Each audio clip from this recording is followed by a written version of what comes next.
अस्सलाम वालेकुम रहमतुल्लाहि व बरकातहू। आज का प्रोग्राम शुरू होगा अभी।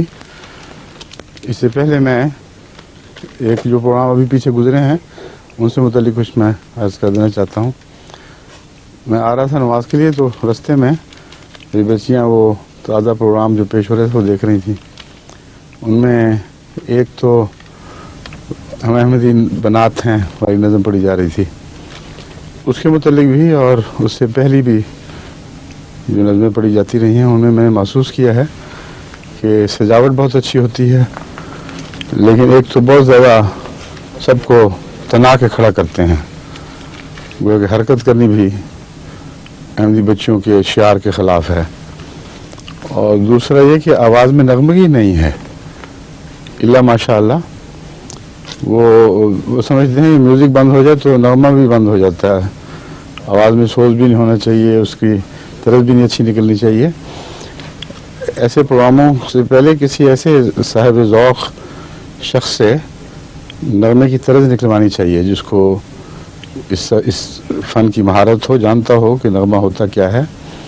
आवाज़ में जिसे म्यूज़िक कहते हैं, यानी दूसरी म्यूज़िक के बगैर भी आवाज़ में बहुत म्यूज़िकल एहसास पैदा, म्यूज़िकल नोट्स दाखिल किए जा सकते हैं। तो बहरहाल कोशिश लजना कर रही है, बहुत अच्छी कर रही है।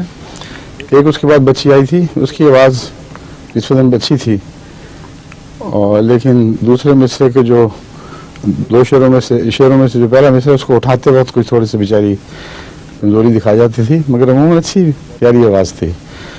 उसने आती अपने तारीफ़ कराया था कि आई एम अहमदी नासरात।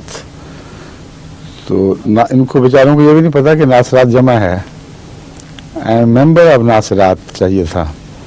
तो रफ्ता रफ्ता ये आ जाएगा इंशाल्लाह। इसका ये फ़ायदा हो रहा है कि हमारे जो बाहर के मुल्कों में पैदा होने वाले बच्चे हैं वहीं बढ़ रहे हैं, उनको अल्लाह के फज़ल से उर्दू की तरफ बड़ी तवज्जो हो रही है। और हज़रत मसीह मौऊद अलैहिस्सलाम के कलाम को लोगों से, अपने बड़ों से पढ़वा कर सुनते हैं, उनको याद करते हैं, उनके मानी पूछते हैं। कि जो आम लहर दौड़ी है ये इंशाअल्लाह ताला हमारे बच्चों की तरबियत में बहुत मुफीद काम सर अंजाम देगी। एक और बात प्रोग्राम आपसे पूछने से पहले, हमारा फ़र्रुख है मीर महमूद नासिर साहब और मेरी हमशीरा अम्मतुल मतीन का बेटा, वो शादी से के बाद पहली दफ़ा आके मिला है। तो वो अब अमेरिका के लिए रवाना हो गया। छोटी अपा भी, उनका भी ख़त आज ही मिला है, वो इंतज़ार कर रही होंगी। वो खुदा के फज़ल से खैरियत से आया है और खैरियत से रवाना हो गया है, लेकिन अपने अब्बा से उसने बहुत सी बातें विरासतन पाई हैं।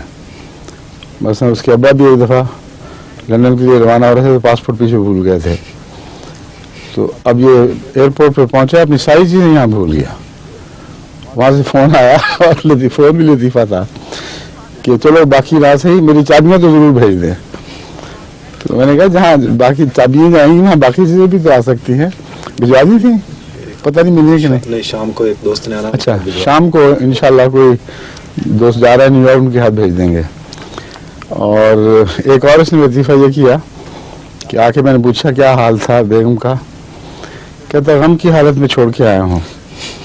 लेकिन कहा इस तरह जैसे बड़ी खुशी से कोई बात कह रहा होता है। मैंने कहा शर्म करो, इतने गम की हालत में छोड़ के आए और इतनी खुशी से बयान कर रहे हो। खैर वो तो लतीफ़े की बात थी, मगर अल्हम्दुलिल्लाह बहुत सी शादियाँ ख़ानदान में हुई हैं और अल्लाह के फज़ल से सब बच्चे खुश हैं। अल्लाह मुबारक खुश रखे इनको और इनको नेकी की खुशियाँ नसीब करे। अब बताइए।